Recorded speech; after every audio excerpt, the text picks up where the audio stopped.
Kali ini kita mau ngobrol-ngobrol dengan sosok yang sangat saya kagumi dan saya teladani juga di dunia pelayanan, di dunia kerohanian. Siapakah sosok beliau ini? Ya kan? Kita langsung aja tanya-tanya di samping saya. Pak Agus Endarsah. Yeay. Thank you. Makasih. Apa kabar Pak Agus? Baik. Wah, akhirnya ya saya bisa menginterview langsung Pak Agus. Biasanya saya dengarnya palingnya cerita-cerita biasa lah, kalau misalnya ngumpul-ngumpul gitu kan Pak Agus ya. Yeah. Atau dengarnya dari mimbar kayak gitu-gitu. Sekarang saya mau tanya hal-hal yang bersifat pribadi, personal, bahkan mungkin agak sensitif sedikit kali ya. Tapi nanti Pak Agus bisa mengcounternya bagaimana atau menjawabnya bagaimana, ya kita lihatlah ya nanti bagaimana videonya. Oke, yang pertama Pak Agus. Pak Agus seorang hamba Tuhan, udah mungkin berapa tahun nanti Pak Agus cerita. Tapi saya sedikit penasaran soal background Pak Agus dari kecil, lahir di mana, terus dari keluarga yang bagaimana gitu Pak Agus. Mungkin itu bisa nanti kan dari latar belakang, background bisa masuk ke kok bisa jadi pelayanan begitu gitu sih. Jadi bagaimana Pak Agus? Baik. Terima kasih, Jim. Tentang latar belakang saya dilahirkan di kota Solo, tapi dibesarkan di Magelang. Jadi saya pindah ke Magelang ketika saya berumur 9 tahun. Dan Magelang adalah kota yang enak, yang sejuk. Di situ adalah kota di mana tempat pendidikan yang terkenal. Dulu namanya Akabri. Oh ya. Jenderal-jenderal itu semua keluaran Magelang. Oke. Itu. Jadi saya tinggal di situ, saya banyak melihat tentang militer. Bagaimana seorang militer tuh dipersiapkan, dilatih dengan cara-cara yang sangat keras. Jadi saya bersyukur tinggal di Magelang. Enak kotanya. Enak Magelang. Saya belum pernah ke Magelang sih Om. Ayo. Ya, mungkin one day lah ya. Saya ke Magelang nanti mungkin mampir ke rumahnya Pak Agus. Welcome. Itu tempat kelahiran. Tempat kelahiran. Nah, masa kecilnya Pak Agus tuh gimana sih? Masa kecil itu sampai umur 12. Iya, tahun-tahun berapa tuh? Saya tahun 65 lah. Itu saya pindah ke Magelang itu tahun 65. Di situ pas saya pindah Magelang pas terjadi gejolak pemberontakan komunis itu. Ya, itu pas saya di Magelang. Suasananya jadi berarti mencekam karena itu umur? Saya umur 9 tahun. Berarti udah lumayan mengingat lah ya. Udah tahu lumayan ya. Ini Ya, masa kecil saya dibesarkan atau dilahirkan di tengah-tengah keluarga hamba Tuhan. Di mana ayah saya punya 2 profesi.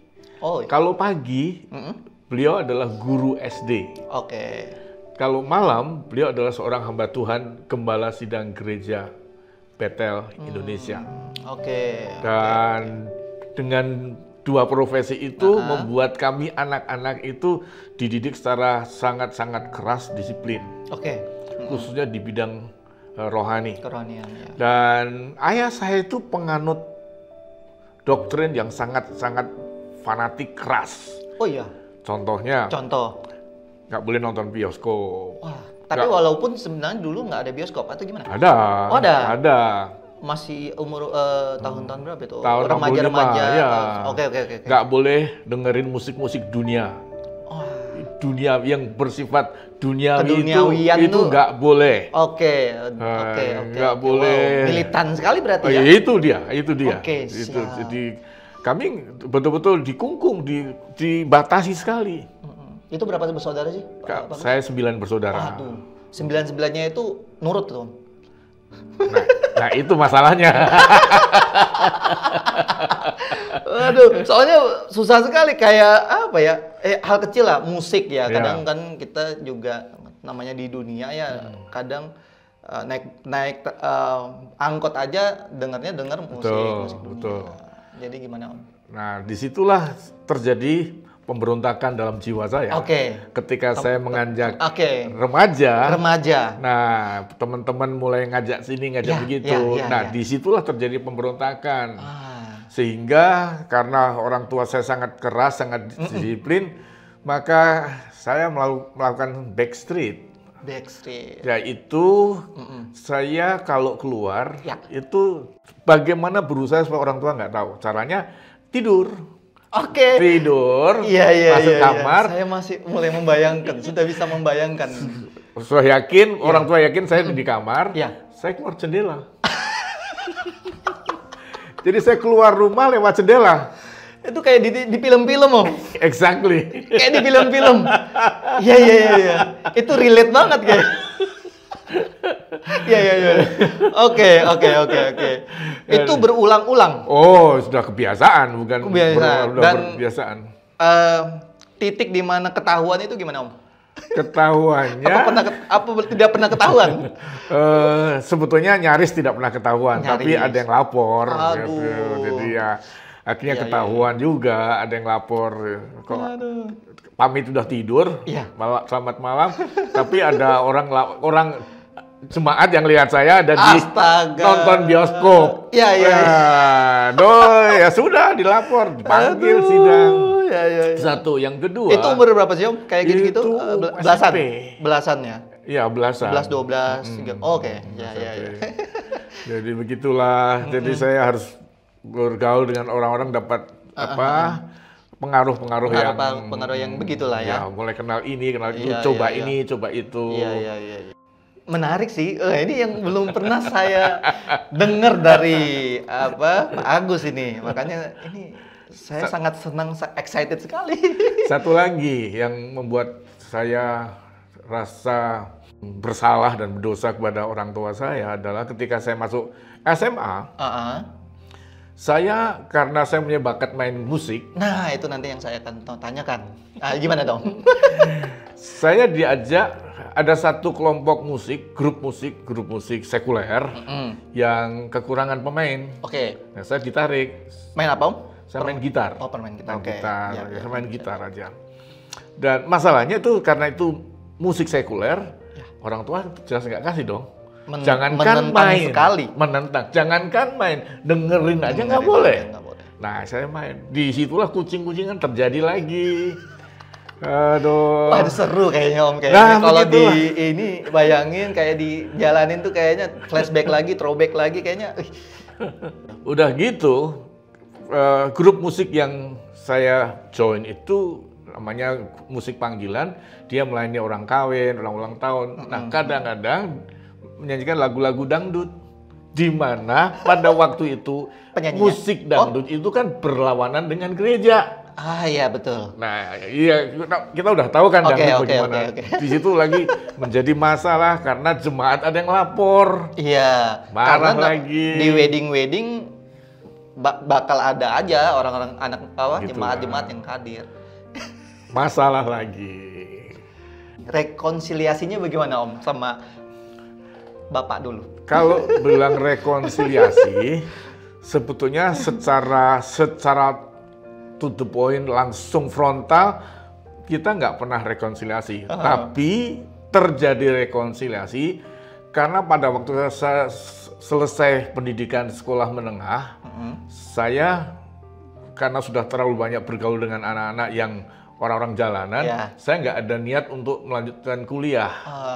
Sehingga saya nganggur. Dalam keadaan nganggur itu, ada seorang tamu hamba Tuhan melayani di gereja saya. Kebetulan yayasan di tempat pendeta itu melayani, mau melakukan rekaman lagu rohani. Butuh pemain musik, saya dipakai.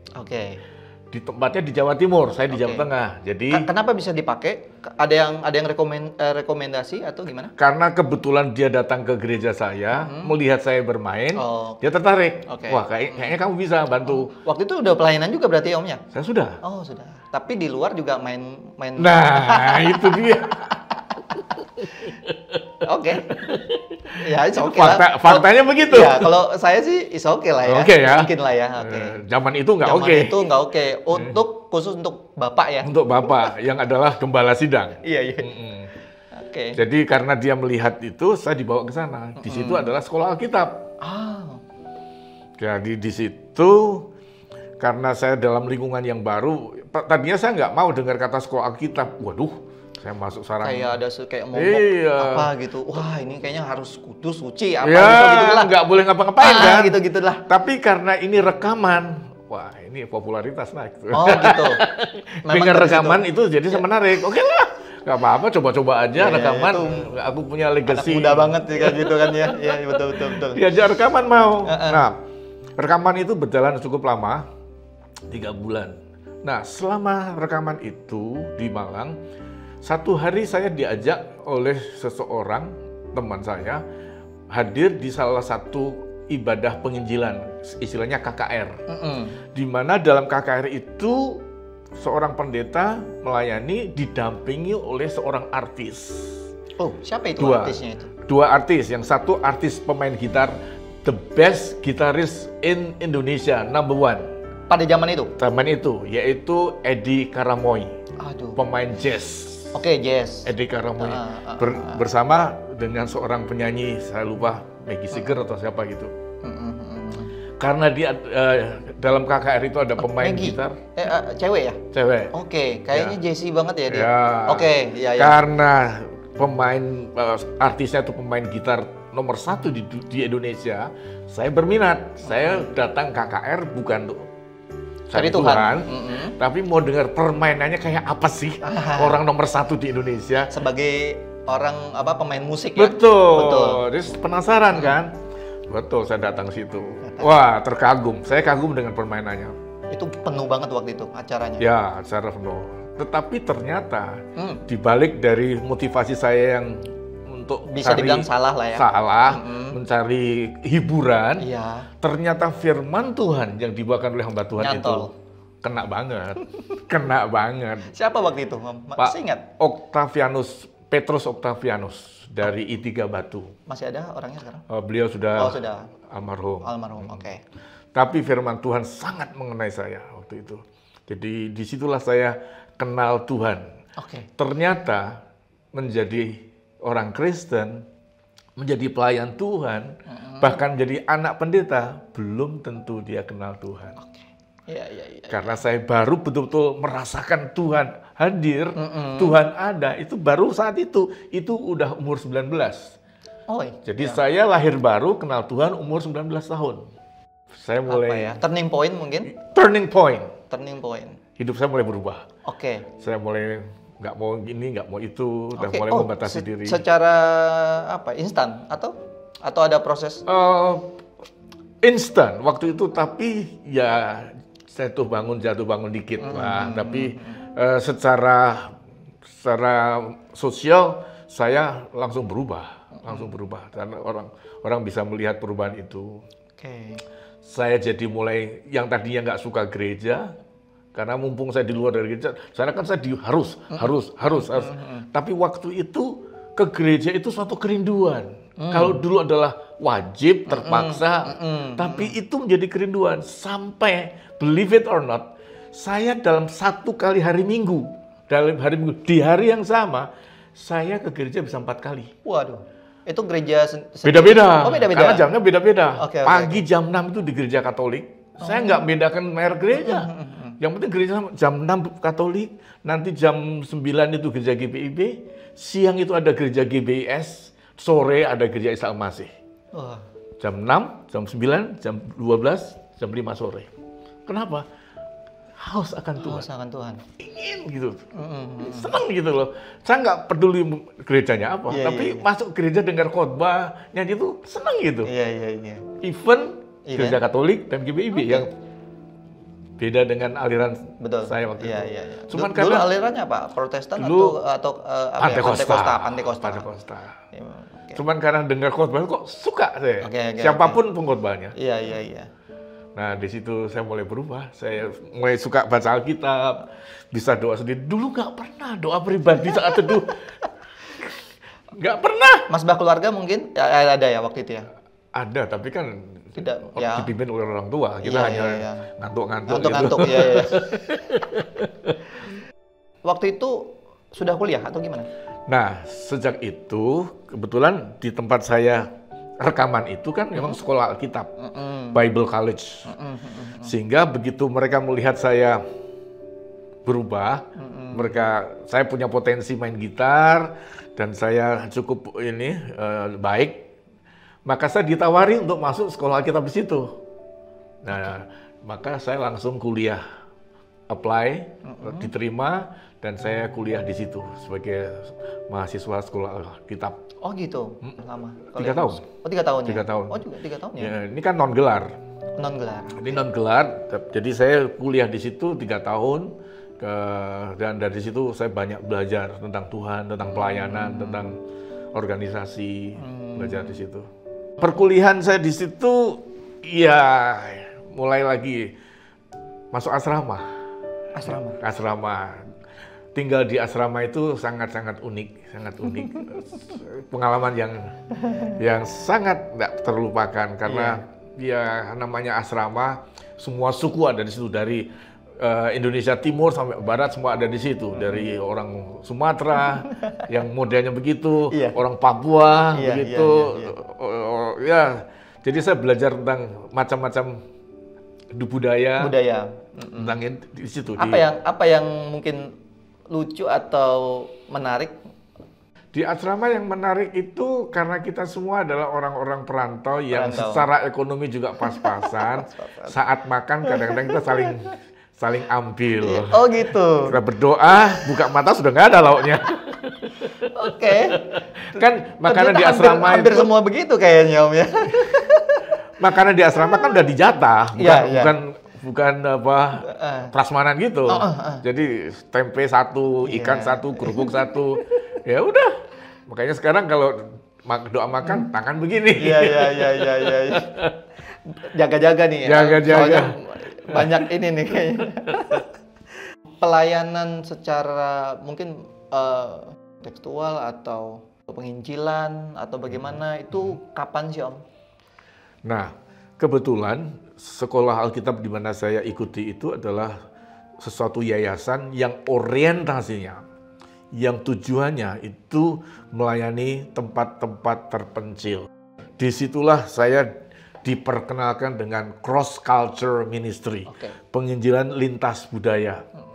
Jadi setiap mahasiswa setelah belajar pertama lecture 6 bulan, untuk berikut sesi berikutnya kita diterjunkan, itu wajib.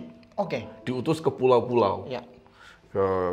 Hampir semua pulau-pulau besar di Indonesia saya sudah menjelajah karena dan di situ yang menariknya adalah karena kami diutus atau dilatih untuk melayani Tuhan itu tidak bergantung pada manusia, tapi iman itu sangat ditekankan. Iman di mana bergantung dengan iman. Salah satu contoh. Kalau kita mau pergi, diutus, itu kita pergi satu tempat itu bukan karena sudah ada gereja yang mengundang, dijamin di sana disiapkan tempat tinggal. Enggak. Setiap kali kami pergi pada zaman itu pergi perintisan. Salah satu contoh, waktu saya ke Kepulauan Riau, itu kami diutus untuk melayani di suku laut. Di mana suku laut itu waktu itu belum ada orang Kristen. Iya, pada zamannya itu. Waduh. Jadi saya harus tinggal di rumah para nelayan. Sebagai apa? Waktu itu sebagai mahasiswa praktek. Nah, jadi saya datang sebagai mahasiswa praktek untuk melayani. Jadi saya ingin berorientasi kehidupan sosial, tetapi membawa misi gitu. Dan disitulah saya bergaul dengan orang suku laut. Kalau malam ikut cari ikan ke laut, padahal saya tuh nggak tahan ombak. Jadi dia tarik jala cari ikan, saya muntah-muntah. Mabuk bro. Gelombang akan feel you. Waduh, itu udah. Tapi demi pelayanan, ya saya jangan aja. Perut saya tuh dikuras habis, lemes sudah. Tapi ya nggak apa-apa. harus adaptasi itu pengalaman penginjilan yang sangat menarik buat saya. Dan belum lagi makanan mungkin? Makanan. Bermacam-macam makanan. Yang menarik bagi saya adalah ada satu suku, saya nggak sebut sukunya, ada satu suku yang mencari lauk pauk itu dengan cara memakai jebakan atau apa, jala itu di hutan, nanti dapat binatang. Nah itu kadang-kadang sudah berapa hari mati baru diambil. Busuk. Aduh. Jadi saya sempat makan makanan binatang yang sebutnya istilahnya itu bangkai. Tidak layak. Yang harusnya tidak layak. Sudah berulat. Saya nggak lihat. Yang saya tahu ini bau sekali. Aduh, itu sih ya kayak kalau pelayanan di suku-suku tuh kadang yang saya takutkan itu makanan, Om. Tapi dengan kuasa darah Yesus, saya tidak mati. Aduh. Belum lagi di tempat-tempat kami tempat yang sangat terbelakang. Jadi di tempat di mana kami melayani tidak ada toilet, tidak ada. Jadi kami harus kalau mau buang air besar, kami di belakang. Apa itu? Lokasinya apa? Itu kayak kebun, kayak semak-semak. Bukan sungai. Bukan. Yang menarik bagi saya, ketika saya mau BAB, tuan rumah bilang, Pak, Mas, kalau mau buang air, bawa tongkat. Oke, dikubur. Saya bilang, bawa tongkat buat apa? Tapi karena saya tamu ya, orang ikut kota aja. Nggak tahu, ya sudah. Saya di sana, mana tempatnya? Ya sudah di mana aja, jongkok aja gitu. Ya udah di semak-semak itu jongkok. Tahu nggak apa yang terjadi? Tongkatnya itu. Tongkatnya buat apa? Tongkat sakti. Ada babi datang. Itu tongkat untuk menghalau babi-babi.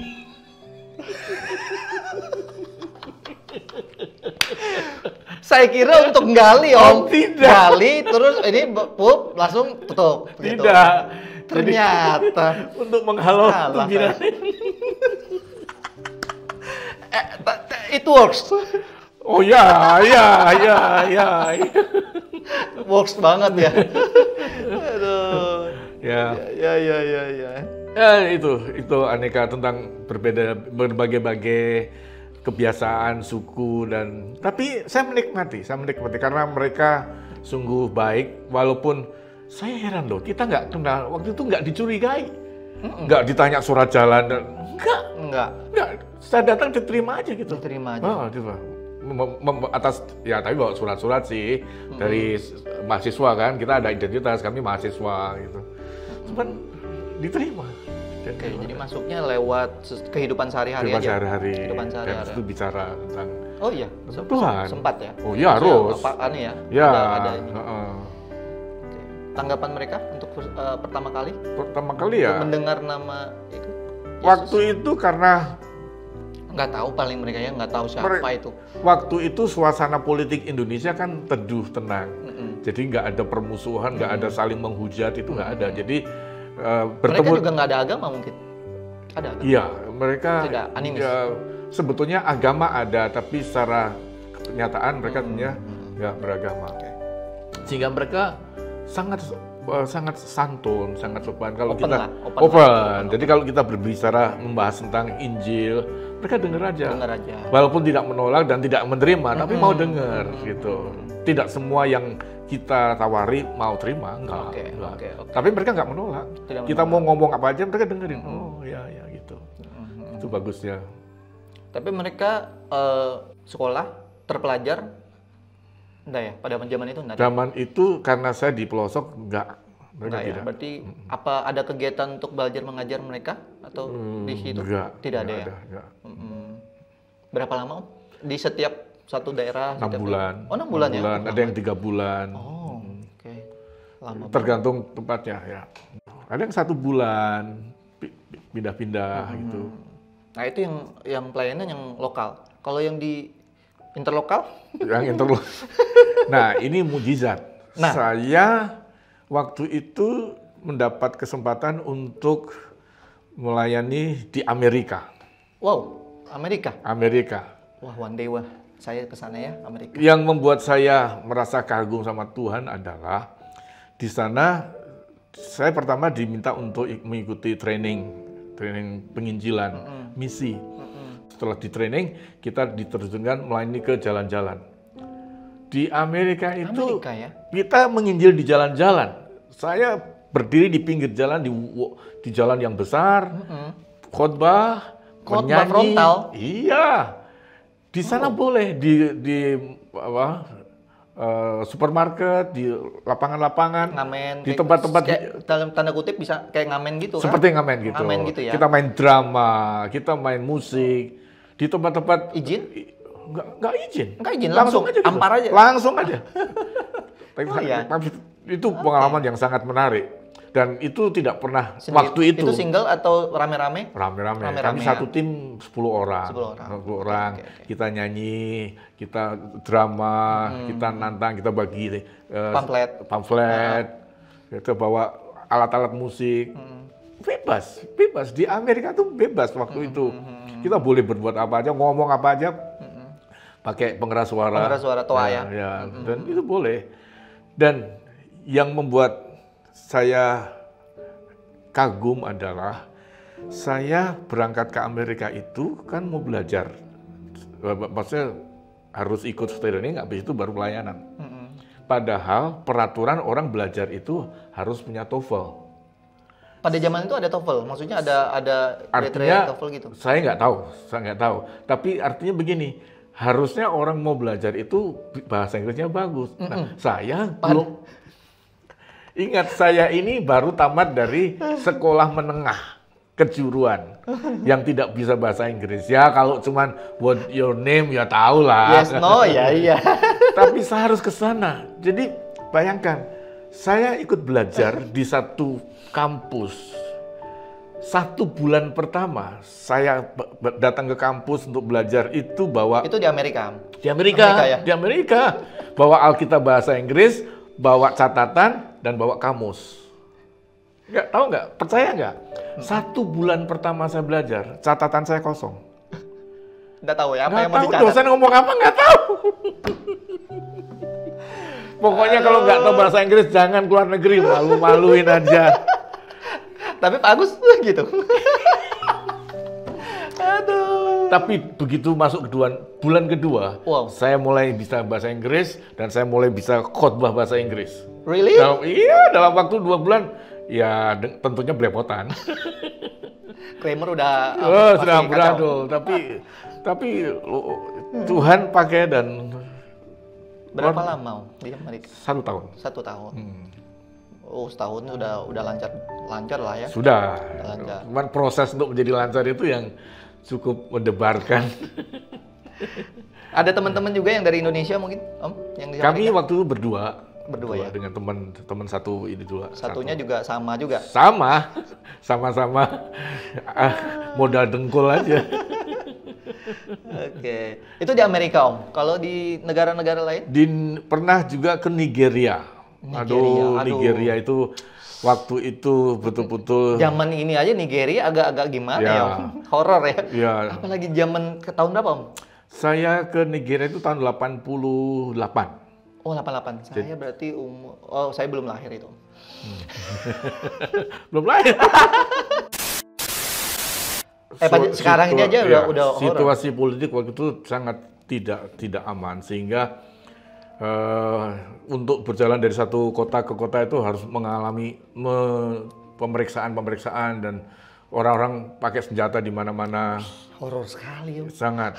Dan saya bukan di kota besarnya, di satu kurang lebih 8 jam dari ibu kotanya. Jadi itu kota kecil, jadi cukup terjadi satu ketegangan politik sana yang sangat luar biasa. Sendiri atau berapa? Saya sendiri. Dari Indonesia sendiri? Ya, sendiri. Dari negara lain? Saya berdua. Satu tim, berdua orang. Satunya dari orang mana? Orang Batak. Oh, orang Batak? Sama-sama orang Indonesia. Oh, oke. Wah, berdua ke Nigeria yang pada zaman itu konfliknya lumayan. Ya. Satu tantangan di Nigeria, pertama tentang situasi keamanan, karena tidak aman. Yang kedua, situasi ini kesehatan. Kesehatan. Di sana waktu itu ada satu penyakit yang sangat mematikan, malaria. Oke, malaria. Malaria. Pada zaman itu sudah ada obatnya kok? Sudah ada. Sudah tapi tetap aja tembus saya karena kami sudah dibiasakan dari kecil, dari itu orang tua saya kan fanatik, anti obat. Oke. Di rumah saya tidak ada obat. Tidak ada obat. Even itu obat merah, bahkan Remason atau obat gosok pun nggak ada. Oke. Wow. Pokoknya segala sesuatu yang berupa obat nggak ada. Wow. Jadi saya berangkat ke Nigeria itu tanpa obat, tanpa apa-apa. Cuman modal iman aja. Dan mempercayai Tuhan. Mempercayai Tuhan. Sehingga saya di sana 6 bulan.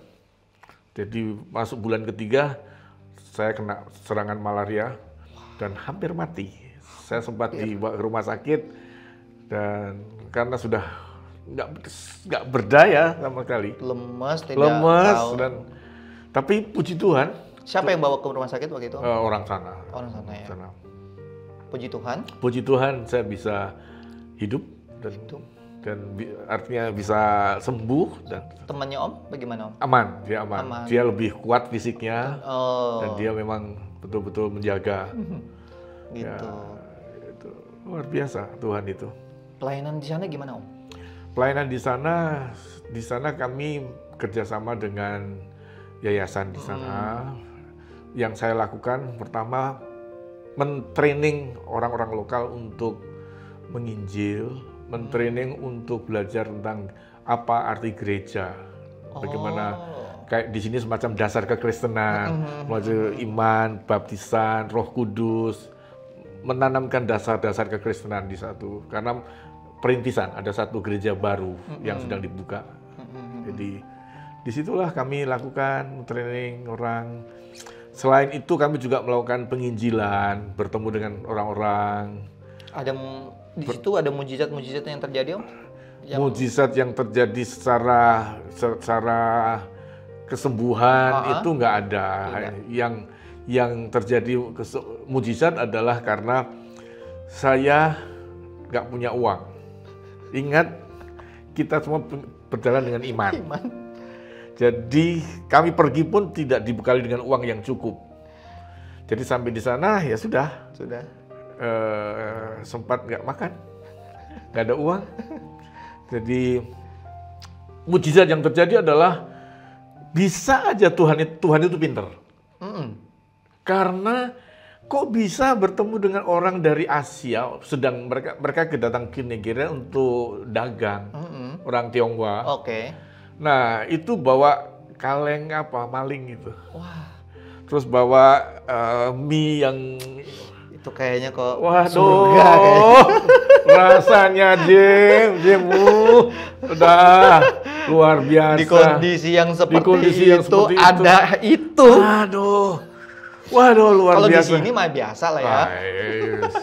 Di tempat itu. Di tempat itu. Di sana sulit air. Jadi kalau mau butuh air, jadi harus beli. Karena kami, ya maklum, karena kami tidak punya sponsor, tidak punya uang, karena kami nggak punya uang untuk beli air, jadi kita beli air itu buat hemat-hemat. Mandi itu hanya 1 ember segini nih, harus bisa. Satu orang. Itu gimana sih? Itu pakai gelas apa itu? Aduh. Ya itu. Jadi pertama 1 gelas itu 1 kali ratakan dulu. Ratakan, gosok, baru setelah kena sabun, baru banyakin gitu. Ada sabunnya ya kayak maksudnya? Ada lah. Aduh. Kirain nggak ada sabun. Waduh, dan herannya, saya nggak tahu dari mana Tuhan kirim uang. Sehingga bisa pulang. Oh iya? Jadi luar biasa, bisa makan, bisa hidup 6 bulan di sana, itu luar biasa. Dari Nigeria? Nigeria. Ngapain atau kemana habis dari Nigeria? Habis dari Nigeria pulang, karena kami tujuannya hanya 1 negara aja, ke Nigeria. Pulang ke sekolah kita. Oh, sekolah kita. Oke. Ini masih dalam hubungannya kaitannya dengan kampus tadi. Kampus di mana saya dibesarkan. Untuk perkuliahan, tidak ada perkuliahan yang sekuler? Enggak, saya langsung sekolah Alkitab. General, langsung sekolah Alkitab. Oke. Tidak ada gelar waktu itu. Tidak ada gelar. Enggak ada gelar karena memang waktu itu kan enggak sekarang. Kalau sekarang kan wajib jadi pendeta harus punya gelar gitu. Waktu itu kita tanpa gelar. Nah, ini ketemu tante di mana? Apakah setelah pulang dari Nigeria atau sebelum Nigeria atau ketemu itu ketika saya kuliah. Selama saya kuliah di situ, setelah saya selesai kuliah, saya direkrut sebagai staff di sekolah Alkitab itu. Nah, ketika saya jadi staff di situ, jadi tenaga pengajar, jadi duduk di yayasan, semuanya, ada satu program pendidikan short time learning, artinya program pendidikan pemuridan yang hanya singkat waktunya untuk masa liburan 1 bulan. Jadi sekolah Alkitab di tempat saya belajar itu tiap liburan besar bulan Juni itu selalu ada pendidikan sekolah Alkitab singkat. Pendidikan sekolah Alkitab singkat 1 bulan. Nah, di situ istri saya ikut. Oh, tante ikut. Nah, di situ saya mulai interest, mulai kenal. Pandangan pertama, Om? Pandangan pertama meyakinkan. Waduh, jadi tante dulu putih banget ya kayaknya ya, tante ya. Wah. Sekarang hitam. Enggak, maksudnya apa ya? Sekarang sih putih. Dulu mungkin lebih putih lagi kamunya. Waduh, masih muda, masih fresh gitu kan. Wah. Jadi gimana, Om? Jadi saya kenal dia waktu dia ikuti pendidikan sekolah Alkitab singkat itu. Karena saya sebagai staff dan saya ngawasi, tapi jangan bilang pagar makan tanaman loh ya. Oh gitu. Oh, oke. Ada cerita di balik. Oke. Jangan. Oke, saya mengerti. Apakah mau diteruskan atau gimana nih? Tidak. Yang jelas saya sebagai staff di situ dan dia sebagai murid. Jadi setelah dia selesai menyelesaikan pendidikannya di situ, ya kita kenalan lebih lanjut. Dulu kita mengajar untuk follow Jesus. Setelah follow Jesus, dia follow me. Itu namanya follow up. Follow-an namanya. Follow up. Iya. Berapa lama jangka waktunya pacaran dan nikah? 1 tahun. Setahun ya? 1 tahun. Setahun. Dan kita long distance relationship, LDR. Cukup lama karena dia di Medan, saya di Lawang. Oh, tante di Medan? Orang tuanya bertugas di Medan, jadi dia tinggal di Medan. Gitu. Saya di Jawa Timur, jadi lumayan. Meet up-nya gimana dong? Ya ketemu waktu sekolah Alkitab itu. Itu doang? Hanya itu. Habis itu dia pulang, selesai. Lewat surat. Surat, belum ada WA, belum ada SMS. Surat 1 minggu. Tunggu balasannya seminggu lagi, 2 minggu. Tuh. Berbunga-bunganya itu gimana, Om? Ngasih aja sudah berbunga-bunga ya, Om. Nunggunya, aduh. I can feel. Iya. Nah, ketika mau melamar atau menyatakan bahwa I wanna marry you, itu gimana? Ya, lewat surat. Lewat surat doang? Lewat surat juga. Ya, waktu itu saya menyatakan bahwa saya mau menikah dengan kamu karena saya sudah cukup umur waktu itu, jadi saya pikir saya nggak mau main-main pacaran, nggak. Saya mau membangun rumah tangga. Begitu juga tante? Iya. Waktu itu? Apakah dia agak ragu dia atau apa? Dia masih muda, kami beda 10 tahun. Jadi dia sebetulnya dia kaget juga waktu saya menyampaikan keinginan saya itu, dia kaget. Tapi dia nggak langsung jawab. Ya, tunggu, kasih waktu. Oke, saya kasih waktu. Itu dia bilang kasih waktu, itu aja pakai surat itu 1 mingguan ya.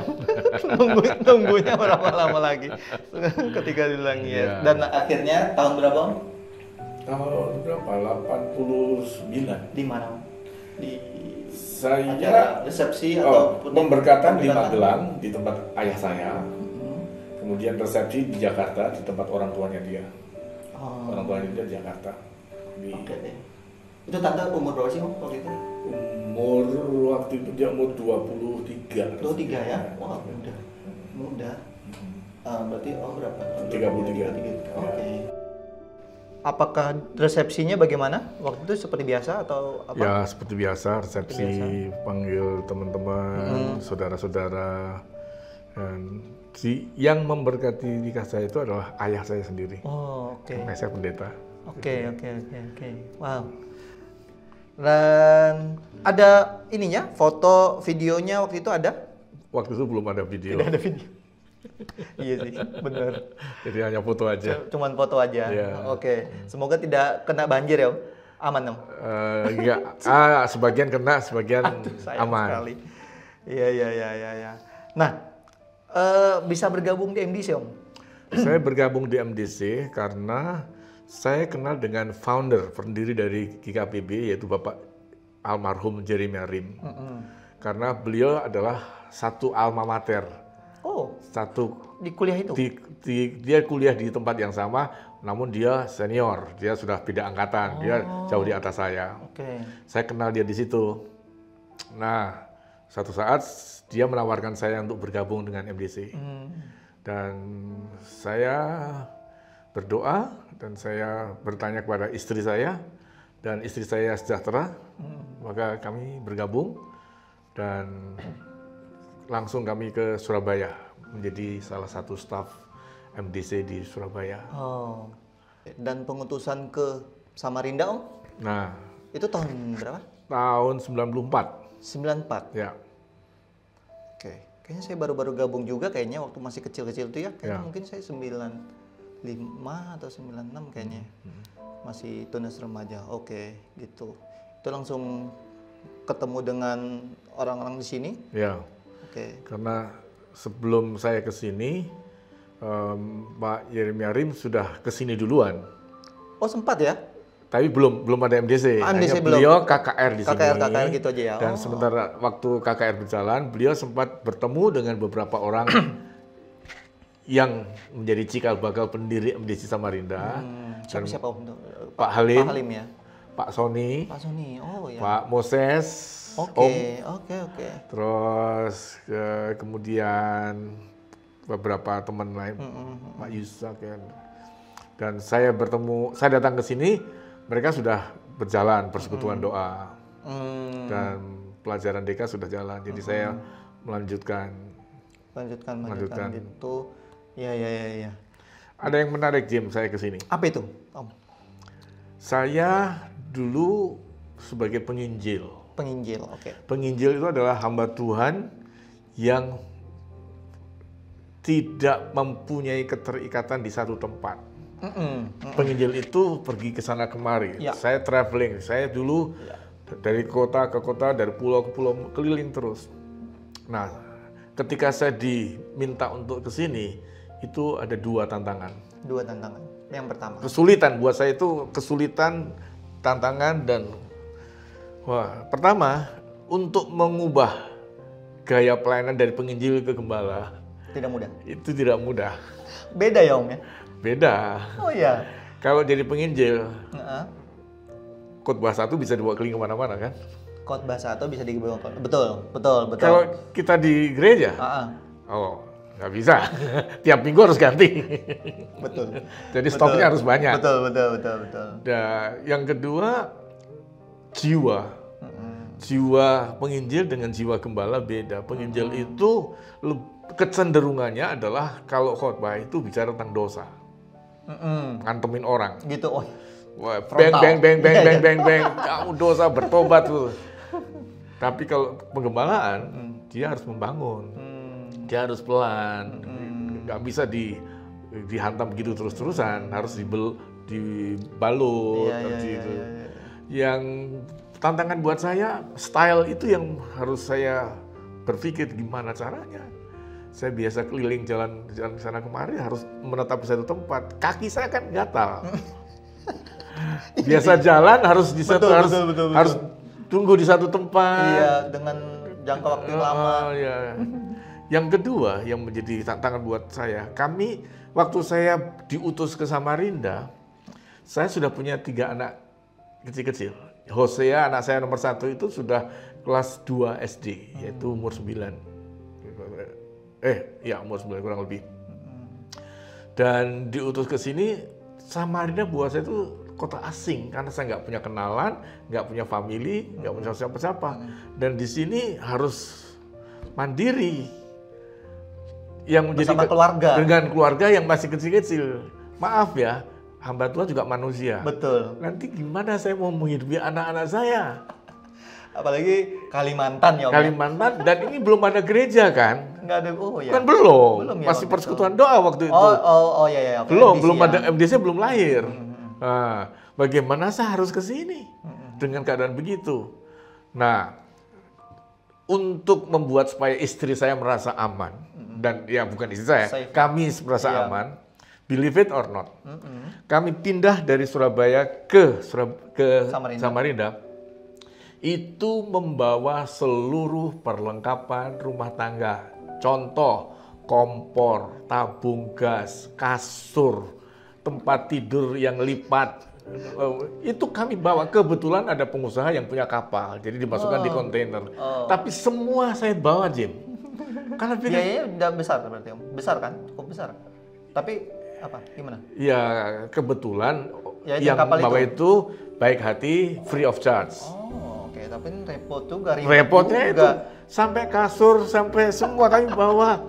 Meja belajar dibawa karena saya kan nggak kenal siapa-siapa, nggak ada modal. Iya. Gimana? Jadi belum ada bayangan juga. Belum ada bayangan kayak apa gitu. Jadi dan istri saya kan juga harus punya rasa aman. Kalau nggak, gimana? Jadi ya sudahlah. Saya bawa semua. Anak-anak saya masih kecil. Dan ternyata bisa. Jadi yang menjadi saksi itu Pak Sony. Waktu saya datang, dia yang mindahin barang-barang itu pakai pickup dari perusahaannya Pak Alim. Ke mana? Sudah ada rumah kah atau dari teman-teman di sini menyewakan saya satu rumah di Jalan Juanda. Juanda ya. Juanda 1. Juanda 1 ya. Batu Alam Permai. Saya belum berarti. Saya belum tahu. Di belakang rumahnya Pak Ardan. Ya, jadi itu pengalaman yang menarik. Iya. Itu masih persekutuan doa mungkin ya. Ya. Persekutuan doa sampai akhirnya setelah selesai. Waktu itu jalan DK kan, begitu DK selesai HB, baru ditabiskan berdiri sebuah gereja MDC. Dan ibadahnya di awal-awal di senior. Oh langsung senior ya? Setelah tabisan. Waktu sebelum tabisan kami belum di senior. Kami di Jalan Pahlawan. Pertama di Juanda dulu, di tempat Pak Halim. Tempat penyimpanan apa, di situ baru pindah ke Pahlawan. Ya ibaratnya officially-nya itu di senior lah ya, waktu itu yang sudah. Ya, kalau pentahbisan gereja kita langsung di senior. Di senior, oke. Baik. Wah itu deh perjalanannya Pak Agus ya. Perjalanan Pak Agus dari masa kecil sampai ke MDC sampai sekarang sebagai senior pastor saya. Wah, yang saya sangat teladani soal kesabaran dan main musiknya jago. Saya kalau lihat Agus kalau sudah nyanyi atau main musik ekspresif banget, itu yang membuat saya ya mungkin ngikut dikit lah. ngikut dikit. Oke. Ada keputusan yang sulit waktu itu diambil Om? Ada selama kehidup Agus. Ya. Mungkin ada kesulitan, keputusan yang ini sulit banget yang saya harus putuskan gitu. Ya. Ada dalam hidup saya yang menghadapi dilema harus membuat keputusan yang sulit, yaitu ketika ayah saya jatuh sakit. Sebagai gembala sidang, ayah saya mengembalakan sebuah gereja yang cukup besar. Jemaatnya 1.500 karena punya 15 cabang di kota beda-beda kota. Dan ayah saya jatuh sakit. Ketika ayah saya sakit, saya diminta untuk kembali ke Magelang, ke tempat ayah saya untuk menggembalakan. Sementara saat itu saya sudah merintis jemaat di Samarinda dan sudah berjalan. Yang membuat saya sulit untuk memutuskan adalah di satu sisi Samarinda itu adalah tempat saya merasa terpanggil, saya merasa diutus, dan saya membesarkan, saya merintis lah gitu. Tapi di sisi lain Magelang itu adalah kota ayah saya. Ayah saya pergi sebab di tempat ayah saya menggembalakan di gereja itu, mereka sangat membutuhkan seorang gembala untuk menggantikan ayah saya. Dan buat saya sulit, karena di satu sisi itu ayah, tapi di sisi lain ini adalah tempat saya merintis. Saya merasa belum selesai dengan pekerjaan ini. Waktu itu masih baru perintisan, belum selesai. Jadi saya harus berpikir bagaimana, apakah saya harus tetap tinggal di Samarinda untuk melanjutkan pelayanan panggilan ini, perintisan, atau saya kembali ke Magelang untuk melanjutkan pelayanan ayah saya. Karena ya... Itu tahun berapa? Itu tahun berapa ya? Tahun 2000, sekitar 2000-an. 2000-an juga 2000-an. Ya, tetap. 1999, 99 atau 2000, sekitar itu. Sekitar tahun 2000-an. Sulit ya Om ya? Bagi saya itu sulit ya? Sulit. Dilema mungkin? Dilema ya? Karena ya di satu sisi saya mengasihi keluarga saya, orang tua saya, dia ingin ya, supaya gereja itu tetap berjalan. Tapi satu kunci kata yang saya pegang untuk membuat keputusan itu adalah pelayanan itu milik Tuhan, gereja itu milik Tuhan. Sehingga tidak harus gereja itu diteruskan oleh anaknya atau gereja ayah saya. Nah, jadi saya tidak wajib untuk meneruskan pelayanan ayah saya yang notabene jauh lebih besar daripada Samarinda pada waktu itu. Ya sampai sekarang juga mungkin. Nah, karena jemaahnya udah 1000. Di sini waktu itu baru 100, jadi 1/10. Nah, kalau mengejar kuantitas, mengejar ini ya, saya pilih ke sana, udah mapan, udah jadi. Tapi di sini tempat saya merintis belum selesai. Jadi saya merasa terpanggil di tempat ini harus selesai. Panggilan saya belum selesai waktu itu. Jadi saya harus menyelesaikan. Akhirnya saya dengan berat hati, saya menolak panggilan orang tua saya untuk kembali. Dan itu buat saya itu berat. Itu keputusan yang paling berat. Yang kedua, yang saya juga mengalami kesulitan adalah ketika di gereja ini mengalami satu goncangan. Gereja ini pernah terjadi satu goncangan. Di mana terjadi satu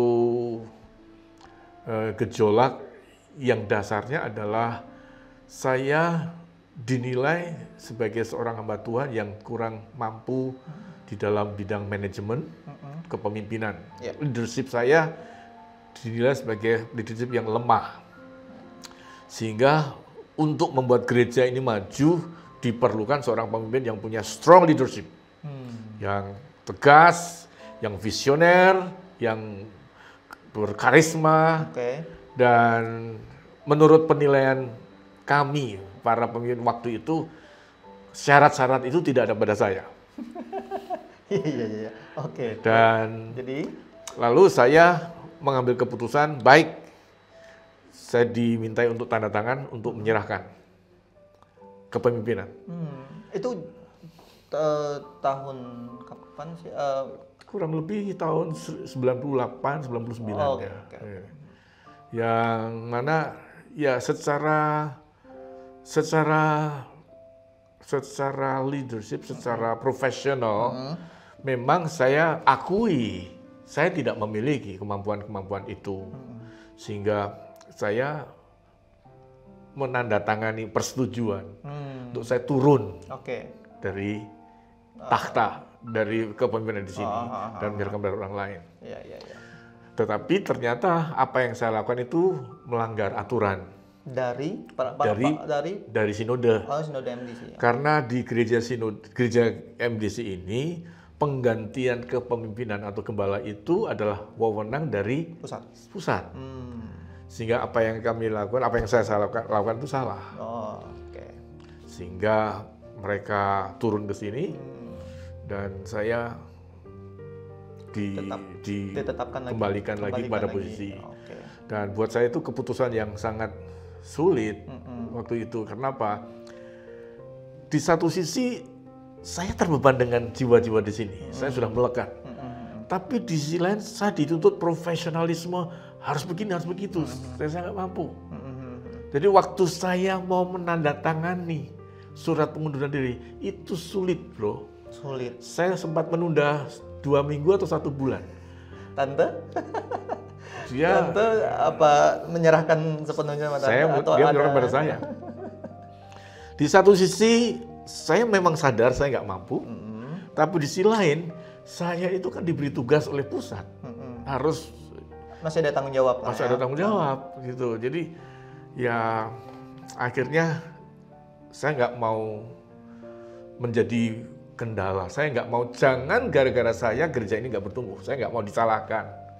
Kalau memang saya menjadi penghalang, ya sudah nggak apa-apa, saya rela turun, silakan. Dan saya akhirnya saya menandatangani karena saya tidak mau menjadi penghalang. Karena itu penilaiannya.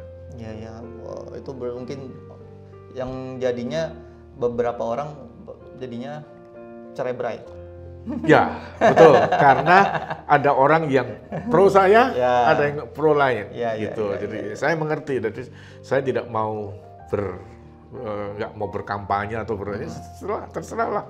Ini Tuhan kok, ini punya Tuhan. Saya percaya kalau Tuhan yang memulai, Tuhan yang melindungi, Tuhan yang memberi, maka Tuhan akan mengembangkan ini. Jadi saya serahkan pada Tuhan. Saya nggak mau terlalu pusing. Sampai saat ini ya Om ya. Sampai saat ini. Ya walaupun memang ya jalan tuh tidak mulus, tidak ada yang mulus jalan. Ya. Ada kerikil-kerikil, ada lubang-lubang gitu kan ya begitulah namanya kehidupannya Om ya. Oke, sedikit lagi ini saya ada sebuah video ada pertanyaan dari sosok ini. Ya mungkin Pak Agus mungkin bisa menjawabnya. Bikin surprise atau apa ini? Surprise. Halo Agus, pertanyaan dari saya adalah ketika nanti pensiun dari gereja, apakah Om Agus akan tetap stay untuk melayani di GKP BMDC Samarinda ataukah ada pilihan yang lain? Atau mungkin Om Agus akan kembali pulang ke Magelang untuk melayani di sana? Atau juga Om Agus akan seperti waktu muda dulu menginjil ke daerah-daerah? Ya, itu saja pertanyaan dari saya. Terima kasih. Itu Om, ada teman saya kan sekarang di Bandung. Stephen, kamu ini bikin soal kok berat. Soal berat ya. Sengaja Om saya kasih Om, biar viewersnya penasaran. Langsung Om dijawab Om. Waduh, ini tidak mudah menjawab pertanyaan ini, tidak mudah. Setelah pensiun, saya akan kemana dan melakukan apa? Wah. Yang jelas saya tetap melayani, namanya melayani Tuhan itu kan bukan karena posisi. Jangan melayani karena ada posisi, nggak ada posisi nggak melayani, nggak juga gitu. Namanya melayani itu adalah panggilan jiwa, panggilan Tuhan, sehingga saya tetap akan melayani Tuhan walaupun sudah nanti setelah pensiun. Tetapi bicara mengenai di mana, nah itu yang saya belum punya jawaban mau kemana. Apakah saya akan kembali ke habitat saya yang lama, menjadi seorang penginjil yang keliling ke desa-desa, ke kota-kota, atau saya akan stay di satu tempat, entah di mana, di sini atau di sana. Jadi sejujurnya karena pertanyaannya mendadak ya saya nggak tahu jawabannya. Saya nggak tahu harus jawab apa. Tapi yang jelas saya tetap melayani. Hanya tempatnya di mana saya belum tahu. Belum ada gambaran? Belum. Sudah ada gambaran mungkin Om atau belum ada gambaran? Atau samar-samar. Abu-abu. Oke. Nah itu Pan, ya Semoga menjawab lah ya pertanyaan walaupun tidak inilah secara spesifik ya. Karena memang masih jauh lah itu ya kayaknya Om ya. Iya, 2 tahun lagi. 2 tahun lagi. Oke, ada satu lagi video. Oh, ya, ada apa lagi nih? Ada lagi satu video. Yang ini mungkin bukan pertanyaan sih ya, mungkin pernyataan. Oke. Dari seorang yang mungkin dekat dengan Pak Agus. Oh. Ya, dekat, tapi jauh. Oh. Dekat tapi jauh. Oke. Ya, nggak terlalu jauh, masih di sini-sini aja Om. Oke, saya putar langsung. Siapa dia? Bapak Wahyudi Agus Endasa. Mungkin kalau orang-orang lihat Papa itu orangnya tegas, berwibawa gitu ya. Cuman kalau kita di rumah pasti tahu ngerasa kalau Papa itu orang yang lemah lembut. Contohnya Papa itu nggak pernah marah, hampir nggak pernah marah. Mungkin kalau kata orang karena Linda perempuan satu-satunya, jadinya Linda dimanja. Ya mungkin itu salah satu bentuk Papa manjain Linda. Papa nggak pernah marah dan Papa juga hampir nggak pernah bilang enggak sama Linda. Jadi ya itu Bapak Agus Endarsa kalau di rumah. Jim kau ini. Emang Anda pernah marah Om di rumah? Ya, hampir enggak lah. Hampir enggak, tapi pernah. Meledak? Ya, enggak pernah meledak? Emosi enggak pernah. Bukan tipe Pak Agus ya? Bukan saya. Lebih baik saya diinjak orang daripada saya harus marah. Saya rela diinjak. Begitu ya Om ya? Tipikalnya begitu ya Om? Iya. Aduh. Saya nggak mau menyakiti orang. Pak Jokowi berarti Pak? Dihina dia apa? Iya, jalan aja. Saya tuh gimana ya, kalau toh pernah sih saya tegur. Tegur doang? Tegur, tapi itu pun saya nyesel. Duh kenapa saya ngomong gitu gini? Ya? Itu menyakiti orang. Padahal nggak pukul? Nggak pernah. Nggak pernah. Malah tante yang mukul? Karena gitu, Bapak itu biasanya kadang nggak terlalu mukul, Mama yang mukul. Itu yang terjadi di hidup saya sih. Tapi ya nggak apa-apa, saya I love her. Mengasihi Mama. Iya. Jadi tidak pernah pendeng melayang. Oh, nggak pernah. Nggak pernah. Tapi kalau sama tante pasti ada konflik dong. Ada. Konflik suami istri itu nggak bisa dihindari, ada. Ada ya. Tapi saya tidak pernah pukul. Tidak pernah. Tangan saya tidak pernah. Argumen ya. Pasti. Nadanya tinggi-tinggi dikit? Ya. Ada lah. Tapi nggak pernah. Nggak. Apa melayang gitu nggak ada ya? Anti itu, ya. Saya juga. Menurut saya, laki-laki yang mukul perempuan itu pengecut. Nggak tandingannya. Betul. Di mana-mana orang bertanding laki-laki dengan laki-laki, perempuan dengan perempuan. Laki dengan perempuan itu bukan levelnya. Setuju. Oke, itu tadi 2 video yang sudah saya kasih surprise buat Pak Agus. Ada pertanyaan cepat dari saya. Oke. Pertanyaan pilihan untuk terakhir di video ini. Pertanyaannya adalah langsung jawab cepat ya Om. Ya. Penginjil, pengkhotbah. Penginjil. Magelang, Samarinda. Magelang. Kau ini menjebak nih. Pendeta, pengusaha. Pendeta. Bermusik, berkhotbah. Musik.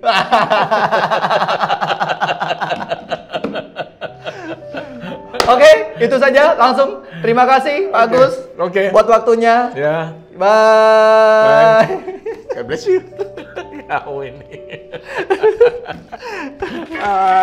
Thank you Pak.